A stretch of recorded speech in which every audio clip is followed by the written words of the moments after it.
Hey, what's going on everybody? It is GullYY here. Welcome back to another epic Polytopia video. Movement in Polytopia can be a bit of a tricky subject, especially because it's never really explained in the game. Ever wonder why your riders can only move one tile instead of two? Well, this video will seek to answer that question, as well as provide all the information you need to know about movement in Polytopia. Let's get started. First, I'll cover the basics. The number of tiles a unit can move is based on its movement stat. Warriors can move one tile, and riders can move two. With roads, the maximum number of tiles a unit can move is double its movement stat. This means warriors can move a maximum of 2 tiles with roads, and riders can move a maximum of 4 tiles. I'll talk about roads a bit later in the video. Certain tiles require technology in order to move onto them. For example, you need climbing in order to move onto mountains. Some units have abilities that allow them to move further than their movement stat. For example, riders have the escape ability. Escape lets a unit move again after attacking. This means that a rider can technically move a maximum of 9 tiles if it moves forward 4 tiles using roads, kills an enemy unit in front of it, and moves forward another 4 tiles using roads. You likely won't encounter this in an actual game though. Certain game mechanics will influence the maximum movement of your units.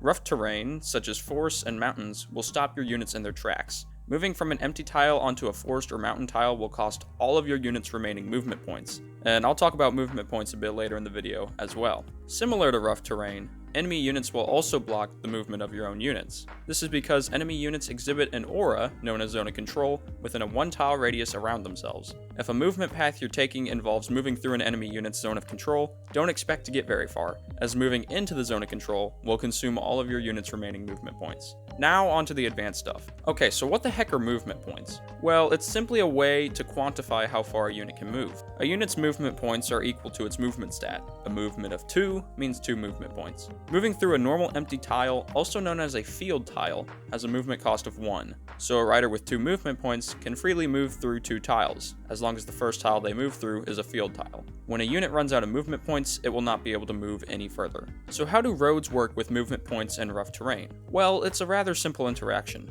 Moving from a tile with a road onto another tile with a road will incur a movement cost of 0.5 rather than 1. If your unit is left with 0.5 movement points, it will still be able to move 1 tile. The 0.5 rounds up to 1. To figure out how many movement points you'll need to move onto a certain tile, you'll need to use your big brain and do the calculation yourself. I'm going to provide some examples to help you out with this a bit later. Like I said earlier, certain mechanics will drain your remaining movement points, such as rough terrain and enemy units' zone of control. There are ways of circumnavigating these mechanics though. The movement penalty of forest can be negated if you place roads on the forest tile, and on a field tile you'll be stepping on to move through the forest. You can also chop down forests to turn them into field tiles. An enemy unit's zone of control can be negated by simply killing the enemy unit that's blocking your movement. You can get movement bonuses from roads in your territory and in neutral territory, but roads within enemy borders will be ignored. Village and city tiles count as roads. You gain all the benefits from moving through a village or a city tile as you would a road. When building roads, you should build in cardinal directions, like north, south, east, and west.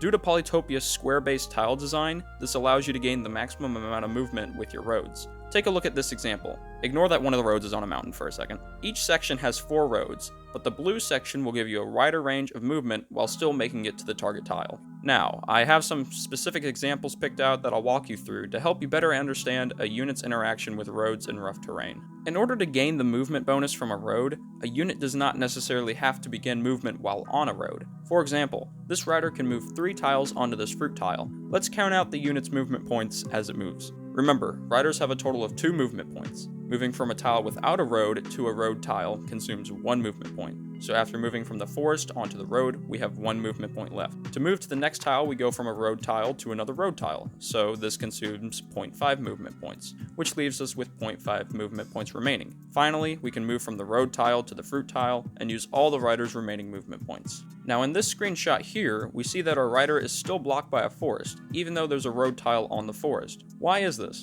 Well, in order for forests to not be treated as rough terrain, it is necessary that you move onto the forest tile from a road tile. After placing a road on the tile the rider is standing on, the rider can now freely move through the forest tile without the game treating it as rough terrain. Let's count out its movement points together once more. Moving from a road tile to a road tile consumes 0.5 movement points. Moving from a road tile onto a city tile is another 0.5 movement points. Remember, city tiles are treated as roads. And moving from the city tile to the field tile consumes 1 movement point. Finally, I have one more example I want to show you. It's one of my favorites. In this screenshot, why can we move 1 tile past the forest, but not 3 tiles to where the red arrow is pointing? Well, we already know that to remove a forest rough terrain status, we have to move onto it from a road. But this rider isn't on a road. The reason we can move past the forest by one tile is because when we actually confirm the movement in-game, the rider moves from the field tile onto a road tile, then moves from the road tile onto the forest tile with a road on it, then another tile forward. Counting up the movement points, we see that this is in fact a valid move. Now, there's just a couple of miscellaneous things that I need to explain to you.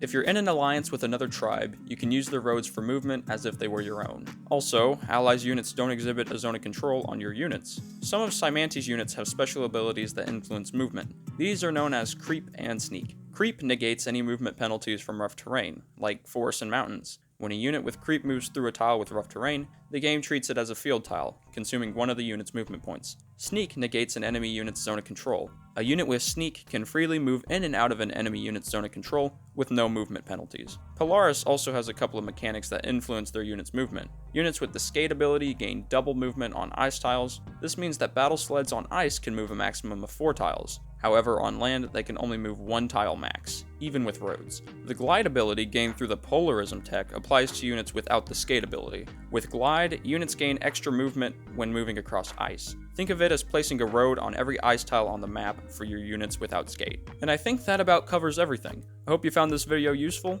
A huge thank you to the talented members of the Kraken team on Polychampions for their help with this video. If you enjoyed the video, be sure to hit the like button down below and subscribe for more epic Polytopia videos. If you want to support me and the channel, become a channel member by hitting the join button next to my channel name. I'd appreciate it a ton. And if you're looking for another video to watch, check out this video where I explain common beginner mistakes that new Polytopia players make and how to fix them. It's sure to elevate your gameplay. I'll see you all in the next video.